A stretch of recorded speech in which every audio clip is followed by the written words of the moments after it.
Okay, so hi everyone. My name is Melissa Alexander. I am a photographer and filmmaker, currently residing and living and loving in West End, Atlanta. And joining with me today is the amazing Shanequa Gay. I'm going to let her tell you a little bit about herself. Oh my gosh. Hi, you guys. My name is Shanequa Gay. I am originally from Atlanta, Georgia, based here, and proud multimedia artist. How are you doing, Melissa? Girl, I'm feeling good. I'm feeling That's really good. important. It's to feel good in the midst of COVID, civil unrest, and aliens showing up in December. You know what? If an alien shows up in December, it will be like the icing on the cake. It'll be the cherry right on top. And I wouldn't be surprised. No, because there are no longer any surprises, right? Because 2020 is full of all things. And So aliens would actually be kind of like, yeah, the icing on the cake. It would make everything else make sense if the aliens come in December, and it would be even fresher if they come on Christmas Day, right? So instead of getting Santa Claus, we get aliens, right? And so, as fellow AT aliens, we right, we welcome all things strange. yeah, yeah. So how are you feeling during this time? Like we're in what, September, ninth month.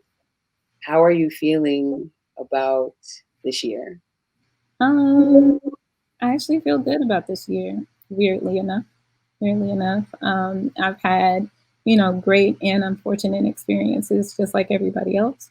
But my goal has been to kind of be in the flow of things and not in the push and pull of it, not in the struggle. Hmm. You know, I've lost family members this year to COVID. That has not been the easiest thing. I think it's really warped to bury your loved ones on Zoom. Yeah. But in the midst of that, I've also had some amazing opportunities come my way. And so I've actually been a working and productive artist in the middle of this. And so um, I know that's really important for me as a creative, because this is one of the major ways that I eat.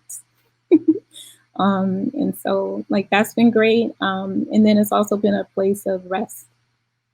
We were, or at least most of us, were on the downturn. When this first started. So, just kind of being to myself and then being with my family for like the first 2 months was actually a good thing, because I am a do too much type of person. How about yourself? How are you? What is your mental state? What is your spiritual state? Honestly, I feel like I'm very much in the same vein.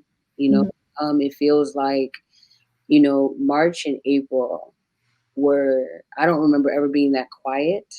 Right, I don't remember ever being that at rest. right. I don't remember maybe ever trusting more than I had during that time because um, even though, you know, thankfully, I don't know anyone in my immediate family or anything like that that's been touched by COVID. Mhm. Um, but it was it was such a quiet feeling. My mom was here. She came up from Florida for her spring break and was like, "Oh, I'm just going to spend a week with you." And Oh, at the end of nice. that week was when like everything hit the fan, right? And she didn't Oh, leave until the week, like maybe like a couple weeks ago, right? So she was with us for about 5 months, oh, myself mhm. and my daughter. So it was quiet. I had my mom with me again. Um, I rested and I trusted. And even though, because I'm a photographer, a large part of my money, I have to obviously be around other people. I don't get Mhm. paid off of self portraits, right? Mhm. That's not yet. But um, money was drying up. And it was like, hey, that conference, that you were gonna get, and this, it was multiple conferences that all within a week of each other were like, now we're going Canceled. Atlanta's going nuts. Everything's going nuts. So in a very real sense, I had to sit down and have a by myself meeting, and I Mhm. had to say, okay, all will be well, right? Mhm. Um, and all was well. Like inspiration was coming, and even though the world was going nuts, I felt more in line with what I wanted. I was like, I'm at that point again. And I was just telling a friend of mine, um, how when you're first starting out, you may not have a lot of clients, you may not have a whole bunch of work, but you can work on whatever you want is inside of you, right? Right. So it's a perfect foundation to jump off of. So when all of the work dried up, I was like, I still have me, right? Mhm. So I decided to dive into myself. I just decided to dive into what I'm passionate about, what things I wanted to talk about. It was freeing, right? Mhm. And in being free, and sitting on my porch and watching the world go by and just coming up with ideas, um, it was like more abundance found me, Mhm. and Mhm. and a way was made, and Mhm. I started to trust a little bit more, and I started to open up a little bit more, and here we are in September, and I'm like, whew, you know what I mean?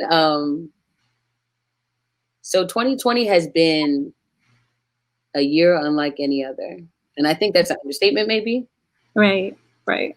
but in terms of collective consciousness and how things are shifting so quickly, and how open everyone is, have you found that, like, you know just in how people are dealing with each other, have you noticed any differences or anything like Well, yeah, especially at the beginning, everybody was being super nice, right? that? They were. Everybody's trying to be on their best behavior to not get COVID, and then if they did get COVID, you trying to get into heaven, trying to make it a paradise. So let me be cool with people. Um, I think, which is so uncomfortable, the way that disaster has a way of pulling people together. So like I remember 9/11, right? We just celebrated 9/11. And at the time I was a young mother, Mm, married and scared. mm, And then I remember, similar to what we just experienced in March and April, stillness. Like nothing was moving, right? Like people weren't really working. And if you were working, like everything was like mad calm. mm. And, the dealers weren't even out on the streets. Um, Everybody was in a place of being Yeah, at peace yeah. and being still and extending kindness. And on one end, I struggle with that because it's like, why does it take that for us to extend Got it. humanity to one another? And, just to be in community with one another. And in community means we're making sure one another is okay, right? That's a representation of what community is. We're in the flow and we're all on the same plane and we all want good things for one another. And that should be the goal of the human race. But Mhm. it always takes tragedy in order for us to get to that place. And I find it problematic because I want Extremely, extreme. yeah, yeah, like why you need, it's almost like, oh my God, like I remember, like being chastised by my father. And he was always like, why I always got to come at you in order for you to like hear me, right? Because I'm hard headed. I'm that kid, firstborn, hard headed. It's like why I got to come at you? Why I Mhm. have to get you to this point in order for you to hear me, in order for you to listen? And it seems like it's just a given for the human race. Like we just hard headed. Very Hard extreme. headed, and like the spirit really got to come at us Yeah. in order for us to do the right thing. I had a like an extremely similar thought. I was like, why did it take for a pandemic? Why did it take for a pandemic for people to start to say to themselves, "Dang, I need to call my grandma," or something like, I realized I'm not necessarily a super touchy feely person, but I just wanted a hug, right? I just I just wanted to touch someone. I just wanted to laugh with my friends. I started replaying all the memories that I've made with them, and they became more precious, right? Because we don't have that. It also made me wonder. I was hearing a lot of stories about, or experiences from friends of like, I'm gonna work on this and I'm gonna work on that, and I'm finally gonna start this series, and I'm like, what was it prior to that second week of March, right? That why couldn't we do that then? Why couldn't we do that in 2019? Why did it take for a pandemic for people to be kind, for people to start that project, for people like death, right? It took death, which is, or the prospect of death, or the prospect of loss for people to move into that space. But I can say, okay, since everything has happened, I've witnessed about 4 block parties this summer, right? Very socially distant. Everyone had on a mask, but people just wanted to be together. And like I said, I live in West End, right? And that is something that, okay, it might have been a little unsafe, but it wasn't that many people. Okay, come on, hat. Let me see the whole hat. Oh yes, campus. Come on. Um, but it was definitely socially distant. Okay. Um, everyone had their own little area, but we were still together, Right. right? And that is something that maybe in other communities too, but this is mine, right? And that just seeing that, I wasn't invited to all of them, so I didn't get to eat everybody's potato salad, but Mhm. just seeing it, Mhm. um, like I said, is indicative of what this community feels like, you know. How has your experience been being a West End Philly? Because you're from Philly, right? Originally. I moved to Georgia. I moved to Jonesboro, Georgia, when I Okay. was 10 years old from Okay. Connecticut. Connecticut. I don't know why I thought you were from Philadelphia, but we'll move from That's there. cute though, because I want to move to Philly, maybe. Well, maybe because you're a Philly. You're a Philly. You're a beautiful Philly. But Yeah. like, how has your inspiration, like living and being over in the West End, how has that like moved over into the influence of your work? Like, how has that experience been for you? Um, you know, I'll say this: West End has always been one of like my favorite characters, because it's a feeling over here, right? Mm, It's a palpable energy. It's in the fact that your neighbors walk past your porch and say hello. mm, And maybe they do that in other neighborhoods, but I don't think it's quite like here, right? I have a neighbor, her name is Miss D, and I moved over here 6 years ago. And D is a older maintenance woman, right? So she got all the tools, everything. She fixed up a bike for my daughter. She was one of the people who had the block party, and it never fails. Every morning I see Miss D while I sit on my porch, mhm. and she's walking her little dog that looks like a torpedo. And she's like, "Hey now," you know what I'm saying? And I'm like, "Hey, Missy," like Oh my god. she's seen my daughter grow up. She has, but it's not just Miss D, it's everyone that's over here. So when I feel that warmth, when I feel that love, when I see that blackness, right, it Mhm, completely informs my work. Like it completely changes things. So when I first started, I started out as a street photographer, um, mhm, because maybe someone else didn't see the beauty that I did, but I wanted to still it for a moment.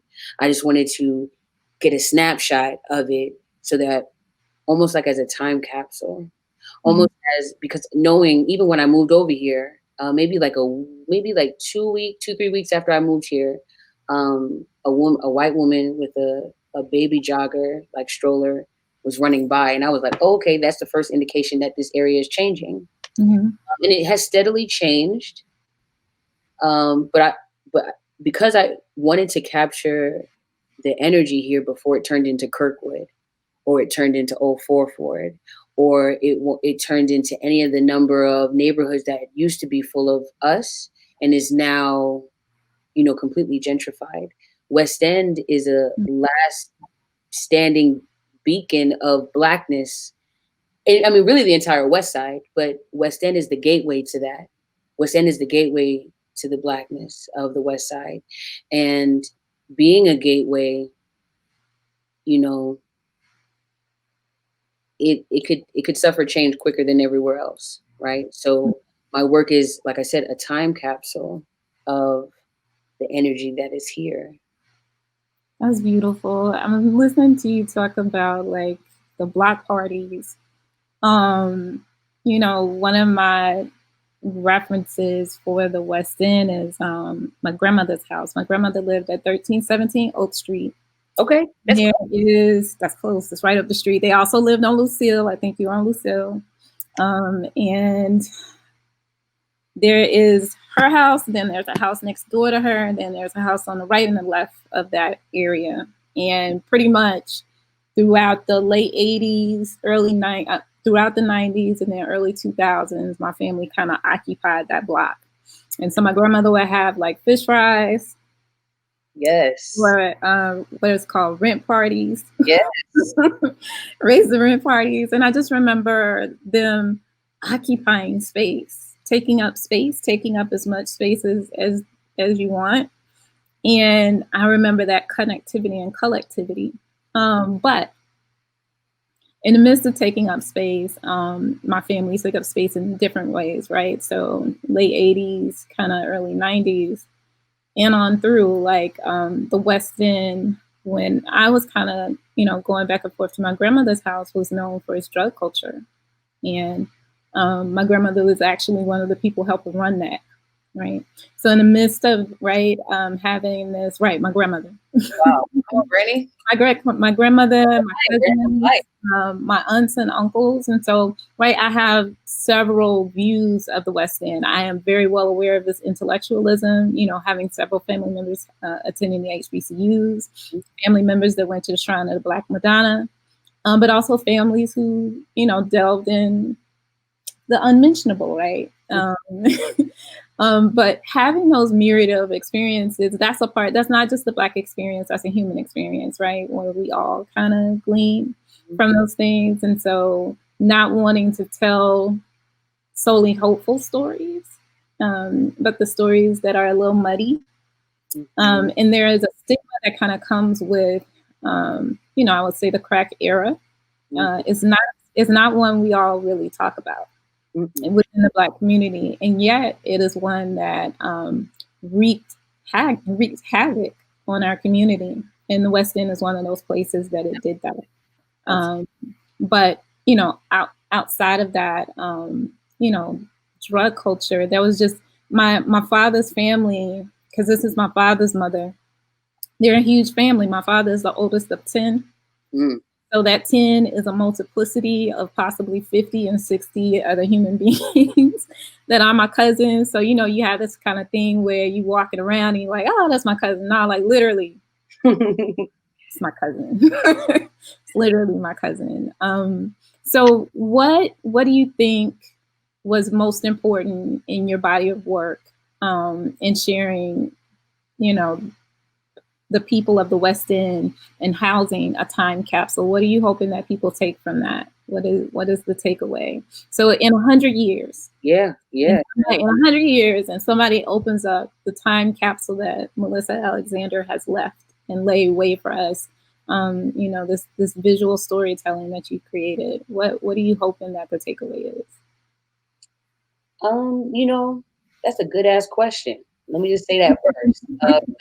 Say 100 years, like that's dope. Someone's opening a time capsule with my stuff in it.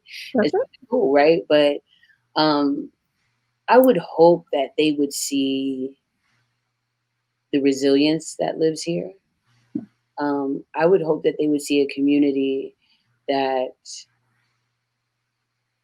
yeah, we've been knocked down, and this is a working class community, and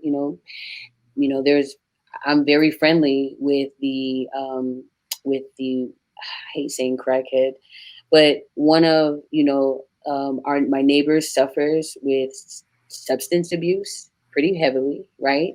But I know her name, right? And every time she sees me with a different hairstyle, she's like, "Oh, girl, I like what you did with your hair." You know what I'm saying? I gave her some hand warmers when it was cold outside. I would hope they would see that resilience in my work, the love that exists here. It's better when you can see it in moving form, but even just a photograph, or even not to minimize it, even a photograph. I can actually share. There's one image that, to me, it doesn't even need to be a whole, whole bunch of images, but I Mhm. have one image that I'm going to share that is West End to me, right? So just a moment. I'm going to share this screen with you.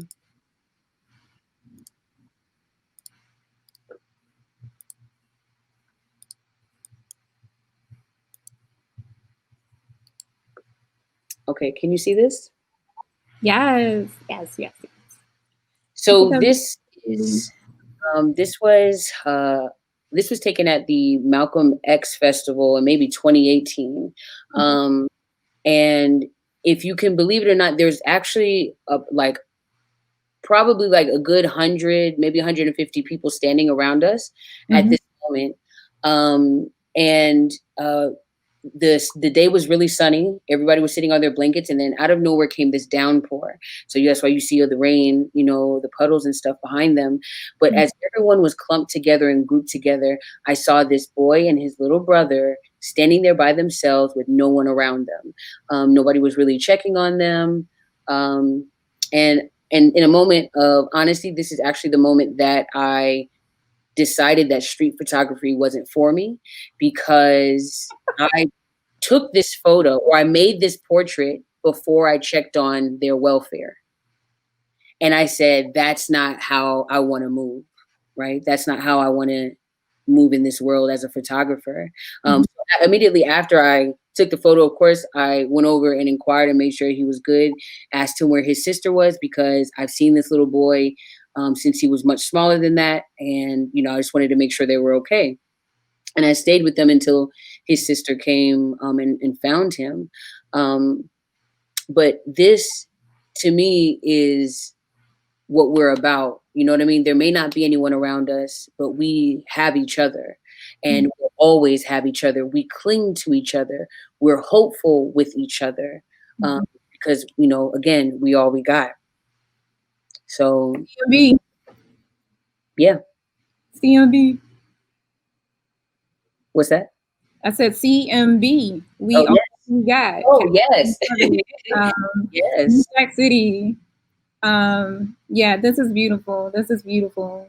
You know, I think about, let me see, since we're Yeah, supposed, I definitely want to see some of your. I Um, think we're supposed to be sharing and actually talking about work, but it's a conversation that we get to occupy, mhm, mhm, mhm, mhm. right? Doing the most. So we get to decide what it ain't and what it is. I was going to talk about Lit Without Sherman. Oh, wait. So this is my grandmother's house. And I think we talked about the three places Yes. occupied, which should be familiar if you over in the West End, right? Um, oh, Wow. and let me say one more thing. Like, this image is the image that I know. So this is me pulling from Google. But this image is what I know to be my grandmother's house, not this kind of modern open space, right? Because if you're doing misdeeds, you want to be hidden. Just throw that in there. But this is my favorite picture from the exhibition that I did at Hammonds House. Mhm. It is my favorite because it's a beautiful representation of love. And it is, they look like my cousins, as I said, like everybody and their mama. Mm. My cousin over in the West End, but it's a couple of things, right? She It is is. she is thick. She is beautifully thick. She reminds me of my cousin Yes. Latuita. Um, Latuita is a very much an Atlanta name, just as Shanequa is. But like this is, but this is just, if my cousin Latuita was in love at like 17, 18 years old, this would be her out in her house shoes with her dude, like looking at her with all types of endearment. And I felt like this is a beautiful representation of kind of like what happens over here. It is not these perfect pictures of love being displayed, right? And it's not perfect images of people, but they are perfect in their own way, right? Yes. Which is what's most important. I think this is also a young lady. Oh, no, no, no. that was over at West End Mall. She kept saying, "You want to take a picture of me?" And also just the language of permission. Yeah. Yeah. Yes. One, do I have permission to take pictures of you? From a previous project that I did, and I was again kind of canvassing the West End community, a lot of people were leery of me taking pictures, and rightfully so, because at the time they were preparing for the Super Bowl. Mm-hmm. And there was a lot of claiming of space during the Super Bowl, and just kind of this exploitation of Black people. And what are you doing with my image? And Mm-hmm. why do you want to take my picture? And what is this for? Mm-hmm. Right, rightfully so, rightfully so. Because when you think about the premise of photography, it actually started out with us, with our bodies being gazed at, picked at. We became like the focal point of the gaze, which is why it's so invasive for us now. Right? Yes. And then, it's funny because that's exactly why I stopped doing street photography. Mm-hmm. Well, not stop, but it became more of Jamel Shabazz, the great photographer. He always asked whoever he takes photos with or makes a portrait of, he always asks, because that language of permission. Mm-hmm. Because of course, if it's up to the person if they want their photo taken or not, but when you just snap the photo, mm-hmm. removing their option, mm-hmm. choice, their ability to choose, giving them agency, the agency of it, right? The agency of it all, and even it made me laugh when you said that the young girl was like, you want to take pictures of me, because yes, queen, yes, sis, you are worthy of your essence stilled for a moment so that you can always see it, right? Mm-hmm. When I worked my 9 to 5, I would often walk from the MARTA station to my house, right? And so I would have to walk past West End Mall, right? Mm-hmm. I would always see those D boys, just standing outside. Mm-hmm. But it became to the point where I got kind of friendly with them, Mm-hmm. right? And I took a couple of their portraits one time, but I remember one guy was kind of like going to mess with me a little bit, and a boy, he was probably about 17, 18. He said, "Oh no, man, leave her alone, man. That's the girl with the camera. Leave her alone. Mm-hmm. Don't bother her. She's good, right?" Mm-hmm. And I was like, "Oh, I'm good." I didn't know that. I didn't realize that I had been accepted. But after that, we were always very friendly. Sometimes I buy fruit by the MARTA station, and as I'm walking, I'd share my fruit with them, or I'd get a little bit more because I was like, "I know you ain't had no fruit. You probably been eating McDonald's. Go ahead and take some of these berries. Go ahead and take some of this watermelon, right?" Because you do have to know your community, and when they get to see their beauty, right? Did you show her the picture after you snapped it? Oh yeah. Like, do you want to see? Are you cool with seeing? Are you cool with looking at it? And oh my gosh, she had the most beautiful smile, and it felt like an exchange, right? It feels like a gift, and that's for both people, not just for one specific person. I think we're being prompted. So Lit Without Sherman, right? Doing that body of work was, for me, also a gift giving, right? So the same way you're speaking of having your body of work to be a time capsule, I would like to extend that Live Without Sherman was a kind of gift. And it was a gift in which somebody else other than mainstream gets to tell the story, right? So by and large, we as people of the community are not considered the mainstream. And so you're making yourself the mainstream when you consider your body of work a time capsule. Or if I consider my body of work as a gift to my community. There are other stories that need to be told. And so that's what I see, even with you saying, that you kind of moved away from being a street photographer because you have community at the forefront of what you're doing. And I think, even in canvassing the community and talking with them about what they felt like were the most important visual aesthetics in the West End, speaking to Kevin Sipp, the premier of all things historical within that space, and just hearing about how music was the most important thing, how belief systems, how varied they were the most important thing, how socioeconomic classes varied there, and yet all people feel like they're treated the same and they are accepted. And like we see, the face of the West End change because, what the West End looks like now, it ain't look nothing like it did when I was growing up. Like, it's a form. I knew something was up when I saw white people comfortably jogging down the street. Because that place is a no-no. There are certain areas where that's a And why do you feel comfortable doing that? And where you going? Where are you going?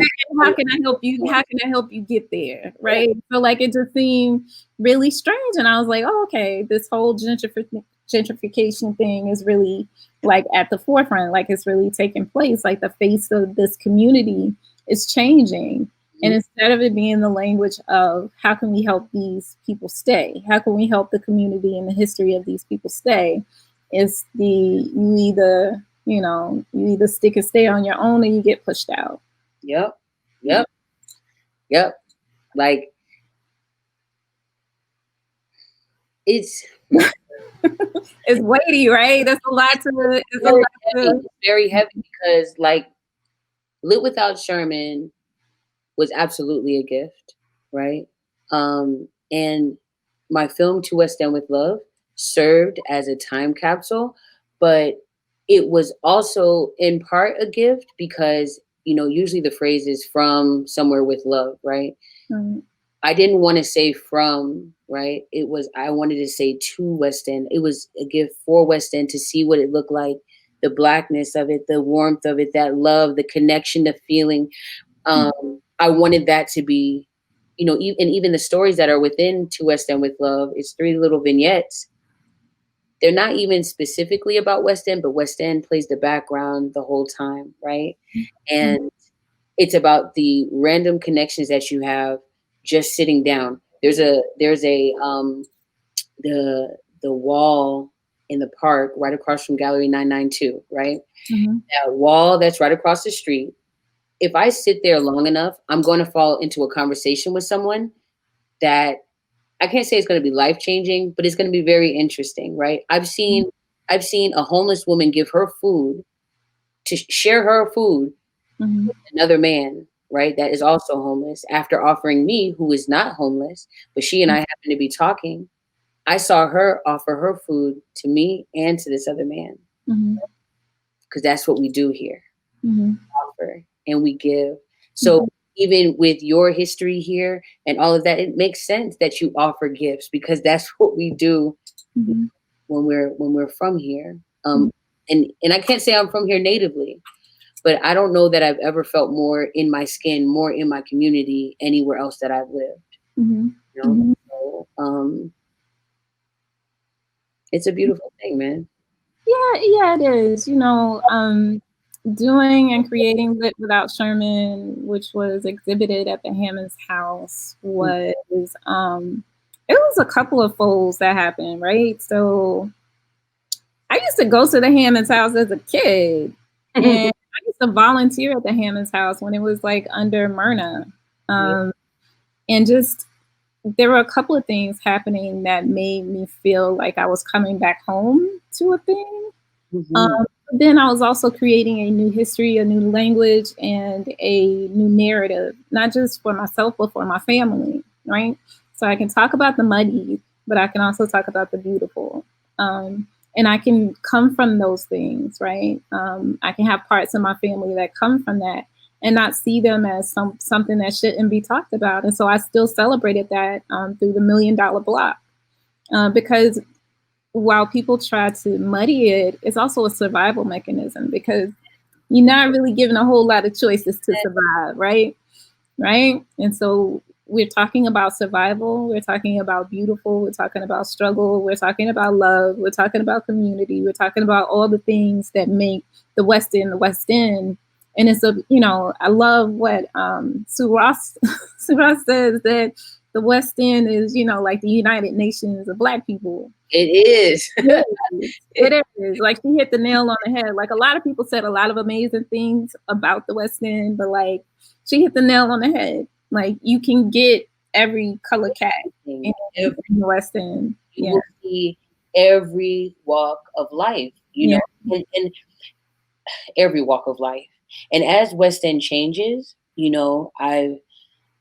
my idea of what gentrification is, not so much gentrification, but what does a gentrifier look like?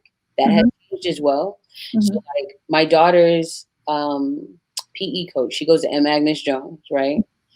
Her PE coach is this tall white guy, and I assumed, I knew he lived in the neighborhood, but I assumed that he was like a gentrifier, and I was just like, oh yeah, Coach Harry, whatever. Okay, you just moved over here, right? Right. So one day we were at the park, me and my daughter, and Coach Harry was there, right? And Coach Harry's son was playing, and I was standing to the side with him, and we were just kind of chit chatting. And I was like, well, how long have y'all been over here? And he said, oh yeah, we've been here about 15 years. I was like, 15 years? He was like, yeah. We started out in a duplex. Me and my wife started out in a duplex like you and Linda. And we loved the area so much that we rented a house. And we fell even more in love with the area and purchased a home. Right? And I was like, what? 15 years ago, West End wasn't what West End was at the time. No, it was not. No, it was not. It was different, right? Right.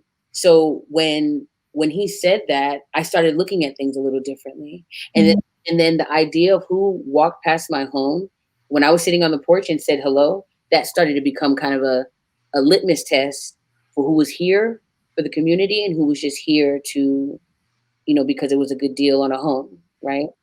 Right. And once I started thinking about it like that, I realized even more how much of I don't want to say like a womb of creativity and all that kind of stuff. I don't need to be poetic about it, right? But I started to realize what West End actually is and what it actually means. Yes, it housed us, and yes, it formed the backbone. And there's so many stories that live within each of these beautiful bungalow homes, right? But there's a real future of inclusivity within West End, but in a way that we're always mindful of where we came from, right? And where it came from. Yeah. First of all, that's a beautiful story. And then second, I've heard that on more than one occasion, and I've experienced it for myself, right? Having friends who are actually allies, that are not, people of color, but actually people who are quote unquote white, but just doing their part, and they're trying to live like everybody else, right? That, the whole race issue is not why they're living, period, right? And that I found a lot of times they can be better allies than my own. Sometimes it does happen that way. Sometimes. But I think what's most important, my takeaway, is that we continue to be the griots of our community. Yes, ma'am. And initially, Black women are the original griots of our community. Yes, ma'am. We're the original storytellers, and it's important that we continue to glean and give back. Glean, create time capsules. Glean, eat the food, be the offering, and to share. And just continue to do our part as creatives, on the front lines, really. Absolutely. It's not just sitting on the margins or sitting on the fence and being the observers that I would prefer to be. Right? I prefer to just observe most times. Ain't no way you're gonna be no observer when your work speaks so loudly. You understand what I'm saying? I mean, you can observe, and I guess your work can do the speaking for you. Like it does in a lot of ways. You speak so eloquently, but your work is like a sonnet or something. You know what I mean? Because it's so it's dope. I'm I gonna can leave say the same, I can say the same thing about you. I can say you are a poet. You are a visual poet, right? And so as we write letters and build up our community through our work, I pray that whether we are honored or seen or not, Mhm. that people get a takeaway, that they pull something from it, and that they remember it, right? So these are prayers unto our community. Yeah, Yes, yeah. yes, Well, it was so wonderful to talk to you, Mama, and absolutely. so great to see your face unmasked, unmasked Girl, let's faces, not even get into those masks just yet. questionably sanitized hands. But yes, it was lovely speaking with you as well, Shanequa. We have more work. There's more work that's gonna come from us that, you know, it's gonna speak loudly before we ever walk in the room. Yeah, I hope so. I hope so. I hope people can hear it. I hope people can feel it. I hope they can see it. The spirit of it. Our intentions, our Right, intentions are flowing into our work. right, right. They ain't got no other choice but to feel it. Right. I think more than anything, we are celebrating how amazing, powerful, and beautiful Black people are. Yes. And it's coming from us, the female progenitors Yes. of all things. That's it. Um, of all things, great. Yeah, this is great. This is great. I'm so happy, Leah, Tristan. Yeah. Uh, Shout out to um, the Hammonds House for putting this together as well. Absolutely. My All right. mama salute you. Continued safety to you. Big hug and kiss to you, Amina. Uh, Hugs, hugs, hugs. Tight you've hugs. been here. All right, mama. All Talk right, to love. you soon.